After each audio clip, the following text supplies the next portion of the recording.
Hello student, कैसे आप लोग? उम्मीद करता आप लोग ठीक होंगे। आपका मेरे यूट्यूब चैनल संजीव ज्ञान गुरुकुल पर स्वागत है। आज मैं आपको क्लास 9 का गणित में त्रिभुज चैप्टर का प्रश्नावली 7.1 का प्रश्न एक सॉल्व करके समझाऊंगा। इस क्वेश्चन को मैं आपको बहुत ही आसानी में स्टेप बाय स्टेप समझाऊंगा, ताकि आप सब स्टूडेंट को इस प्रश्न का अच्छी प्रकार से समझ में आ जाए। ठीक है, और यदि यह वीडियो आपको पसंद आए तो प्लीज मेरे वीडियो को लाइक शेयर कर दीजिएगा, और यदि आप वीडियो पर नए तो सब्सक्राइब बटन प्रेस कर बेल आइकन प्रेस कर ऑल पर क्लिक कर दीजिएगा, ताकि हमारी हर पहले आने वाली वीडियो का नोटिफिकेशन आपको समय समय पर मिलती रहे। ठीक है, और प्रश्न एक सॉल्व करने से पहले मैं आपको एक बात कह दूं कि इस वीडियो को पूरा अंत तक देखिएगा, बीच में कभी स्किप मत कीजिएगा, नहीं तो आपको वीडियो में प्रश्न का हल अच्छी प्रकार से समझ में नहीं आएगा। ठीक है, तो देखिए प्रश्न क्या कह रहा है। चतुर्भुज ए बी सी डी में ए सी बराबर ए डी है। ठीक है, और ए बी कोण ए को समद्विभाजित करता है। देखिए आकृति 7.16। ठीक है, यह देखिए आपका आकृति 7.16। ठीक है, मैंने बुक से बना लिया। ठीक है, आकृति आपको समझाने के लिए। और इसमें आपका देखिए चतुर्भुज ए बी सी डी, देखिए चतुर्भुज ए बी सी डी। ठीक है, में क्या आपका ए सी बराबर ए डी है। देखिए ए सी जो भुजा है, ए भुजा, देखिए ये भुजा इस भुजा के बराबर है, ए डी भुजा के, ठीक है, बराबर है। ठीक है, और ए बी कोण, और ए बी कोण एक को क्या करता है, ए को, देखिए ए को समद्विभाजित करता है। ये जो ए बी आपका है रेखा, ए कोण को समद्विभाजित करता है, माने दो बराबर भागों में बांटता है। देखिए ये रेखा को, इस कोण को, पूरे कोण को देखिए दो बराबर भागों में बांट रहा है। ये देखिए इस पूरे कोण को यहाँ से यहाँ तक को दो बराबर भागों में बांट रहा है। माने अगर ये 100 डिग्री है तो इधर 50, इधर 50। ठीक है, चलिए दर्शाइए कि त्रिभुज ए बी सी, त्रिभुज ए बी सी सर्वांश में किसका, त्रिभुज ए बी डी का, त्रिभुज ए बी डी का, माने त्रिभुज ए बी सी त्रिभुज ए बी डी के सर्वांश में है, ये आपको दर्शाना है। ठीक है, और आगे भी कहा गया कुछ, देखिए बी सी और बी डी के बारे में आप क्या कह सकते हैं। ये जो बी सी है भुजा और ये जो बी डी भुजा है, इसके बारे में आप क्या कह सकते हैं, ये भी आपको पूछा गया है। ठीक है, तो चलिए तो मैं इसको सॉल्व करता हूँ। देखिए सबसे पहले तो हम क्या करते हैं, जो दिया हो उसको लिख लेते हैं, उसके बाद सवाल पे आगे बढ़ते हैं। ठीक है, तो लिखते हैं दिया है, तो पहले हल लिख लेते हैं, फिर लिखते हैं दिया है, दिया है। ठीक है, क्या दिया है, देखिए ए बी सी डी एक चतुर्भुज है, लिख दीजिए ए बी सी डी एक चतुर्भुज है, चतुर्भुज है। ठीक है, जिसमें आपका क्या है, ए सी बराबर ए डी है। देखिए ए सी बराबर ए डी। ठीक है, चलिए ये तो है।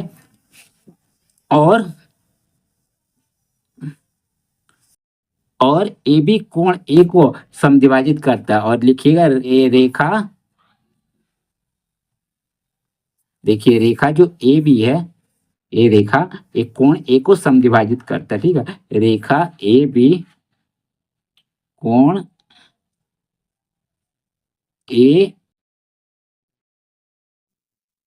को समद्विभाजित करता है, समद्विभाजित,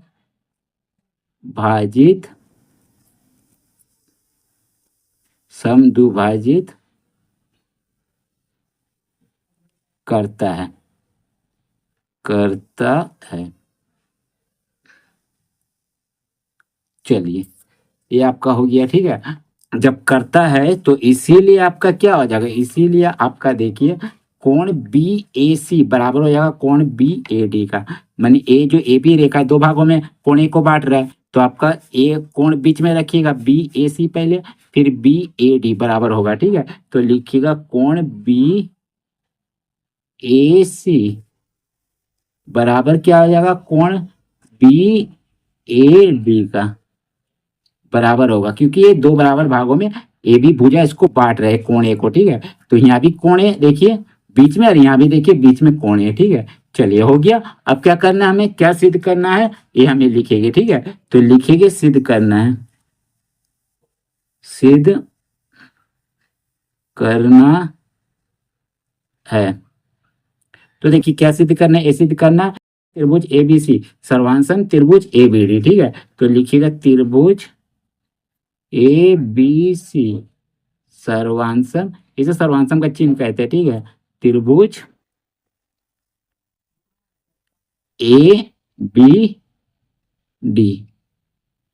ठीक है, चलिए तो आपको क्या करना है, त्रिभुज एबीसी सर्वांसम है कि नहीं, त्रिभुज एबीडी की आपको सिद्ध करना है। ठीक है, तो सबसे पहले ये आप जान लीजिए कि सर्वांसम क्या होता है, तब तो मैं आगे बढ़ूंगा। ठीक है, तो सबसे पहले मैं आपको सर्वांसम बताता हूँ। ठीक है, देखिए सर्वांसम, ठीक है, देखिए सर्वांसम और समरूप। तो सबसे पहले मैं आपको समरूप के बारे में बता देता हूँ कि क्लास 10th में आपको समरूप पढ़ना है। ठीक है, क्लास 9 में तो आप सर्वांसम पढ़ रहे हैं, तो समरूप के बारे में भी जान लीजिए। ठीक है, देखिए समरूप त्रिभुज क्या होता है। ठीक है, देखिए समरूप, देखिए समरूप, इसे समरूप का सिंबल कहते हैं। ठीक है, देखिए पहला इसका क्या नियम है, रूप समान होना चाहिए, आकार समान होना जरूरी नहीं है। समरूप आकृति में क्या होता है, रूप समान होना चाहिए, आकार समान होना जरूरी नहीं है। तो देखिए ये त्रिभुज है, ये त्रिभुज है, ये दोनों में त्रिभुज देखिए आपको देखने में तो रूप क्या आपका त्रिभुज ही है, लेकिन इसका आकार देखिए समान नहीं है, तो ये आपका समरूप है। मतलब रूप समान है, दोनों त्रिभुज है देखिए। ठीक है, लेकिन आकार समान नहीं, आकार छोटा बड़ा है, इसका बड़ा है तो इसका छोटा है। ठीक है, तो ये आपका समरूप त्रिभुज है। इसी प्रकार ये वृत्त, ये बड़ा वृत्त है, आपका छोटा वृत्त है। तो देखिए ये दोनों आपका क्या है, रूप में एक ही है, दोनों वृत्त है, लेकिन आकार इसका समान नहीं है। तो ये होगी आपका समरूप त्रिभुज की आकृतियां। ठीक है, अब सर्वांसम देख लीजिए, देखिए इसे सर्वांसम का सिंबल कहते हैं, दो बराबर ऊपर है समरूप का चिन्ह। ठीक है, तो सर्वांसम का सिंबल है। ठीक है, इसका कंडीशन है, पहला रूप समान होना चाहिए और आकार भी समान होना चाहिए, मतलब दोनों समान होना चाहिए।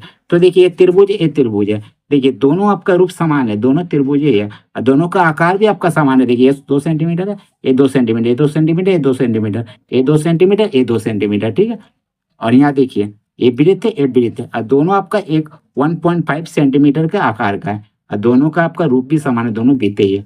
ठीक है, ये आपको ये सर्वांसम पहचानने का तरीका। ठीक है, सर्वांसम क्या होता है। अब चलिए, अब सर्वांसमता के नियम क्या होता है, मैंने सर्वांसम त्रिभुज कब होता है, इसके नियम हम पढ़ते हैं। ठीक है, तो देखिए इसके नियम के बारे में आपको समझाता हूँ। ठीक है, देखिए अरे देखिए सर्वांसमता के नियम। ठीक है, तो देखिए पहला कंडीशन क्या है, साइड एंगल साइड, जब आपका भुजा कोण भुजा बराबर होगा तब आपका सर्वांसम होगा।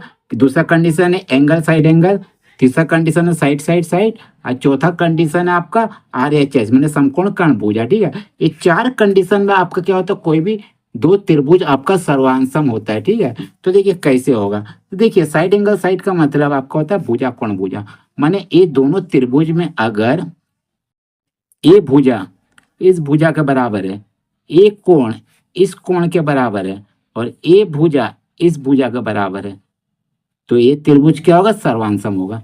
ठीक है, देखिए दो भुजा बराबर है और एक कोण दोनों त्रिभुज का बराबर है, देखिए साइड एंगल साइड।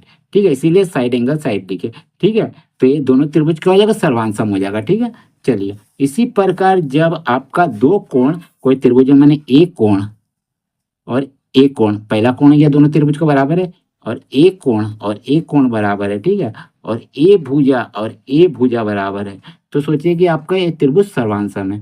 ठीक है, कैसे, दो एंगल आपका बराबर है, देखिए एंगल ए एंगल, दो एंगल और एक भुजा। ठीक है, तो ये सर्वांसम होता है। और जब किसी त्रिभुज में तीनों भुजा बराबर हो, भुजा भुजा भुजा, माने ए भुजा इसके बराबर है, ए भुजा इसके बराबर है, और ए भुजा इसके बराबर है, तो ये त्रिभुज के आपका सर्वांसम होगा।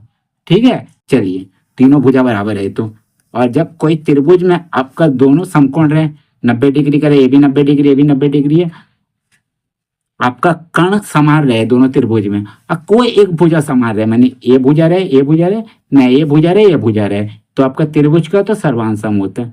ठीक है, एक समकोण, एक आपका कर्ण और एक कोई भी भुजा, मैंने RHS से आपका क्या होता है, सर्वांसम होता है, मतलब समकोण कर्ण भुजा से। ठीक है, ये हो गया सर्वांसमता त्रिभुज के नियम। ठीक है, तो चलिए अब मैं आगे आपका सोल्व करता हूँ, सर्वांसम के बारे में आप समझ गए, आपको कोई परेशानी नहीं है। ठीक है, चलिए अब देखिए मैं इसको सोल्व करके दिखाऊंगा। इसके लिए मैं आपका लिखता हूँ क्या, परमाण। ठीक है, परमाण में प्रूफ करके दिखाना है ना, मेरे सिद्ध करके बोल के परमाण लिखता हूँ, परमाण। ठीक है, तो हम लोग दो त्रिभुज लेके चले गए, क्योंकि ए बी भुजा दो त्रिभुज में बांट रहा है, इस पूरे चतुर्भुज को ABCD को दो भागों में बांट रहा है, तो पहला त्रिभुज लेंगे ABC, लेंगे त्रिभुज ABC एवं त्रिभुज ABD में, ABD में। ठीक है, कोई भी हमें तीन चीज बराबर करना होगा, ठीक है, या दो भुजा एक कोण, कोई भी आपको एक तीन चार कंडीशन आपको लाना होगा तभी आपका त्रिभुज सर्वांशम होगा। ठीक है, तो चार कंडीशन क्या करता है देखिए, तो मैं आपका लगा दिखाता हूँ। ठीक है, देखिए सबसे पहले दिए, देखिए आपका इन दोनों त्रिभुजों में, देखिए इन दोनों त्रिभुजों में आपका AC और AD आपका दिया हुआ है। क्या देखिए, AC बराबर AD, तो लिख दीजिए AC बराबर AD, ब्रैकेट में लिख दीजिए दिया है, दिया है। ठीक है, चलिए उसका बाद देखिए त्रिभुज ABC और त्रिभुज ABD में, देखिए दोनों में आपका कोण A है। देखिए BAC और BAD दोनों में आपका है। ठीक है, ये आपका दिया ही हुआ है। ये देखिए कोण BAC बराबर कोण BAD। ठीक है, तो लिखिए कोण BAC बराबर कोण BAD। ठीक है, ए भी आप लिख दीजिए, दिया हुआ है, दिया। ठीक है, चलिए अब देखिए इन दोनों त्रिभुजों में आपका त्रिभुज BAC और त्रिभुज BAD में आपका, देखिए इन दोनों त्रिभुजों में त्रिभुज BAC बोलिए या ABC में और त्रिभुज ABD में, इन दोनों त्रिभुजों में देखिए A भी भुजा है। इस त्रिभुज के लिए भी भुजा है, इस त्रिभुज के लिए भी A भी भुजा है, माने दोनों त्रिभुजों के लिए A भी भुजा है। तो यहाँ हम लिख सकते हैं AB बराबर AB, AB बराबर AB, और लिख दीजिएगा यहाँ आपका क्या, उभयनिष्ठ, उभयनिष्ठ है। ठीक है, चलिए उभयनिष्ठ है, हो गया। अब देखिए इन दोनों त्रिभुजों में आपका दो भुजा है, देखिए एक भुजा ए भुजा और एक कोण बराबर हो गया। और जब दो भुजा एक कोण बराबर होता है तो वह त्रिभुज क्या होता है, सर्वांशम होता है। किस समरूपता से, साइड एंगल साइड से। ठीक है, तो हम लोग लिखेंगे इसीलिए साइड एंगल साइड समरूपता से, सर्वांशमता से। ठीक है, सर्वांग समता से, समता से त्रिभुज क्या हो जाएगा आपका ABC, ABC आपका सर्वांशम होगा त्रिभुज किसके, त्रिभुज ABD के। ठीक है, ये आपका प्रूफ हो गया, प्रूफ। ठीक है, ये तो आपका पहला प्रूफ हो गया, सर्वांशम हो गया साइड एंगल साइड से। ठीक है, देखिए एक कंडीशन में, देखिए मैंने आपको बताया था, देखिए भुजा कोण भुजा एक कोण बराबर है और त्रिभुज का दोनों भुजा बराबर है। ठीक है, इससे आपका समरूप हो गया। ठीक है, अब चलिए और कुछ आपका देखिए प्रश्न में बोला गया BC और BD के बारे में आप क्या कह सकते हैं। ठीक है, देखिए जब ये दो त्रिभुज आपका, जब ये दो त्रिभुज आपका सर्वांशम है, त्रिभुज ABC और त्रिभुज ABD, तो इसका देखिए कोण भी बराबर है, भुजा भी बराबर है। ठीक है, कोण भुजा बराबर है तो यहाँ क्या हो जाएगा, यहाँ लिखिएगा जब लिखिएगा त्रिभुज ABC सर्वांशम त्रिभुज ABD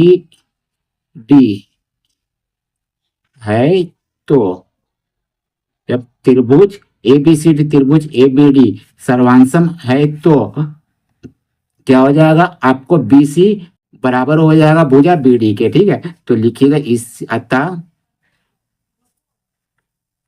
ABC बराबर हो जाएगा आपका BD भुजा के, BD भुजा है, BD है किस नियम से, अतः BC बराबर हो जाएगा BD के है। ठीक है, किस नियम से, CPCT, यानी आपका सर्वांशम त्रिभुज संगत अभियंतर। ठीक है, इससे आपका ये बराबर होगा, क्योंकि अगर इन दोनों त्रिभुजों के संगत कोण संगत भुजा अगर बराबर है, तो जब दोनों त्रिभुज आपका सर्वांशम है, इसका संगत कोण संगत भुजा सब बराबर है, तो ए भुजा इसके बराबर है, कोण इसके बराबर है, तो ए भुजा भी इस भुजा के बराबर होगा। ठीक है, ये आपका रूल होता है CPCT के अनुसार। ठीक है, तो ये भी आपका आंसर हो गया। ठीक है, तो उम्मीद करता हूँ आपको यह पूरा समझ में आ गया होगा। ठीक है, सर्वांशम कैसे हुआ आपका त्रिभुज एबीसी और त्रिभुज एबीडी, और कैसे बीसी बराबर बीडी है। ठीक है, तो उम्मीद करता हूँ आपको मेरा ये वीडियो पसंद आएगा। यदि आपको मेरा ये वीडियो पसंद आए तो प्लीज मेरे वीडियो को लाइक से सब्सक्राइब कर दीजिएगा। और यदि आपको वीडियो समझने में कोई कष्ट हो तो आप मुझे कमेंट कर सकते हैं। यदि आपने इसे पिछले वीडियो नहीं देखा तो आप मेरे डिस्क्रिप्शन के प्लेलिस्ट पर जाकर देख सकते हो। ठीक है, तो फिर मिलते हैं एक नए वीडियो के साथ। धन्यवाद।